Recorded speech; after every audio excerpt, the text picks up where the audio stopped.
ये घेराबंदी जारी रहेगी। हम उन्हें किसी भी कीमत पर उनके आशियाने के अंदर नहीं जाने देंगे। हमला! देश को आजादी हुकूमत से आजादी दिलाने के लिए पुरुष से लेकर महिला तक सभी ने अपना योगदान दिया। इन्हीं वीरांगनाओं में से एक थी बेगम हजरत महल, जिन्होंने 1857 में हुई आजादी की पहली लड़ाई में अपनी बेहतरीन संगठन शक्ति और बहादुरी से अंग्रेजी हुकूमत को नाको चने चबाने पर मजबूर कर दिया। अवध के शासक वाजिद अली शाह की पहली बेगम हजरत महल 1857 की क्रांति में कूदने वाली पहली महिला थी। बेगम हजरत महल 1820 ईस्वी में अवध प्रांत के फैजाबाद जिले के एक छोटे से गांव में बेहद गरीब परिवार में जन्मी थी। बचपन में उन्हें सब मुहम्मदी खतून कहकर बुलाते थे। बेगम हजरत महल की परिवार की दयनीय हालत इतनी खराब थी कि उनके माता पिता उनका पेट भी नहीं पाल सकते थे, जिसके कारण उन्हें राजशाही घराने में डांस करने पर मजबूर होना पड़ा। वहां पर उन्हें शाही हरम के परी समूह में शामिल कर लिया गया, जिसके बाद वे महक परी के रूप में पहचानी जाने लगी।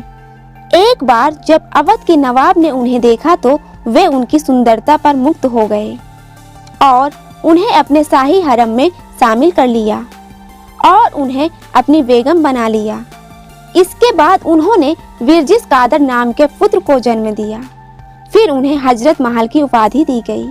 काफी संघर्षों भरा जीवन जीने के बाद नवाब की बेगम बनने पर उनके जिंदगी में खुशहाली आई, लेकिन यह ज्यादा दिनों तक टिक नहीं पाई।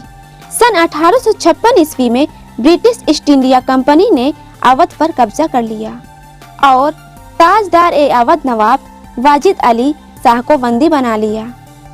जिसके बाद बेगम हजरत महल ने अपने नाबालिग बेटे विरजिस कादर को राजगद्दी पर बिठाकर अवध राज्य की सत्ता संभाली। 7 जुलाई 1857 ईस्वी में उन्होंने अंग्रेजों के खिलाफ रणभूमि में उतर गई। वे एक कुशल रणनीतिकार थी, जिनके अंदर एक सैन्य एवं युद्ध कौशल समेत कई गुण विद्यमान थे। उन्होंने अंग्रेजों के चंगुल से अपने राज्य को बचाने के लिए अंग्रेजी सेना से वीरता के साथ डटकर मुकाबला किया था। बेगम हजरत महल सभी धर्मों को समान रूप में देखती थी। वे धर्म के आधार पर कभी भी भेदभाव नहीं करती थी। उन्होंने अपने सभी धर्मों के सिपाहियों को भी समान अधिकार दिए। इतिहासकारों का मानना है कि वे अपने सिपाहियों के हौसला बढ़ाने के लिए खुद ही युद्ध मैदान में चली जाती थी। हजरत महल की सेना में महिला सैनिक दल भी शामिल था, जो उनकी सुरक्षा कवच था। सन 1857 में जब विद्रोह शुरू हुआ तो बेगम हजरत महल ने अपनी सेना और समर्थकों के साथ ब्रिटिश ईस्ट इंडिया कंपनी के खिलाफ विद्रोह छेड़ दिया।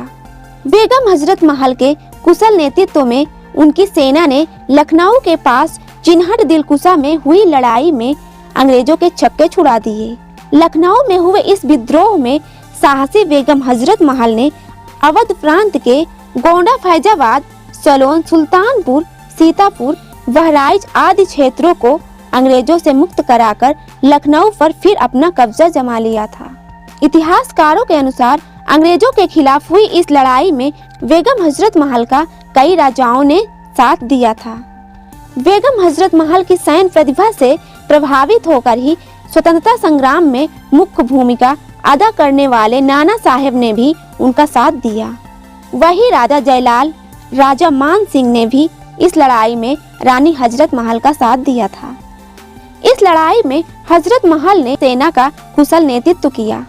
हालांकि बाद में अंग्रेजों ने ज्यादा सेना और हथियारों के बल पर एक बार फिर से लखनऊ पर आक्रमण कर दिया और अवध के ज्यादातर हिस्सों पर अपना अधिकार जमा लिया, जिसके चलते बेगम हजरत महल को पीछे हटना पड़ा और अपना महल छोड़कर जाना पड़ा।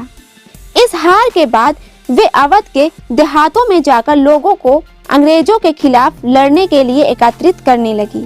उन्होंने अवध के जंगलों को अपना ठिकाना बनाया। इस दौरान उन्होंने नाना साहेब और फैजाबाद के मौलवी के साथ मिलकर शाहजहांपुर में भी आक्रमण किया और गोरिल्ला युद्ध नीति से अंग्रेजों की नाक में दम कर दिया। ऐसा कहा जाता है कि बेगम हजरत महल पहली ऐसी बेगम थी जिन्होंने लखनऊ के विद्रोह में हिंदू मुस्लिम सभी राजाओं और अवध की आवाम के साथ मिलकर अंग्रेजों को पराजित किया। जिन्होंने लखनऊ के विद्रोह में हिंदू मुस्लिम सभी राजाओं और अवध की आवाम के साथ मिलकर अंग्रेजों को पराजित किया था। बेगम हजरत महल ने ही सबसे पहले अंग्रेजों पर मुस्लिम और हिंदुओं के धर्म में फूट और नफरत पैदा करने का आरोप लगाया था। अंग्रेजों के साथ लड़ाई के दौरान मौलाना अहमद शाह की हत्या कर दी गई थी, जिसके बाद बेगम हजरत महल बिल्कुल अकेले पड़ गईं और उनके पास अवध छोड़ने के अलावा और कोई दूसरा रास्ता नहीं बचा था। वही उस समय अंग्रेजों ने बादशाह बहादुर शाह जफर को कैद कर रंगून भेज दिया था। हालत काफी बिगड़ चुके थे, लेकिन इसके बाद भी हजरत महल नहीं चाहती थी कि वे अंग्रेजों की बंदी बने, इसलिए वे अपने बेटे के साथ नेपाल चली गई।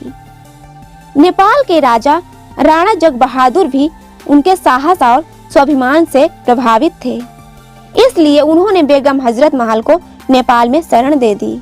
यहाँ पर वे अपने बेटे के साथ एक साधारण महिला की तरह जीवन व्यतीत करने लगी और यही उन्होंने 1879 में अपनी आखिरी सांस ली।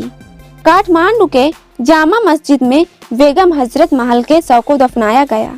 यदि यह जानकारी आप सभी को अच्छी लगी हो तो नीचे कमेंट्स में जरूर बताना और हमारे YouTube चैनल को लाइक और सब्सक्राइब करना मत भूलना ताकि अगली नोटिफिकेशन आप तक पहुंच जाए।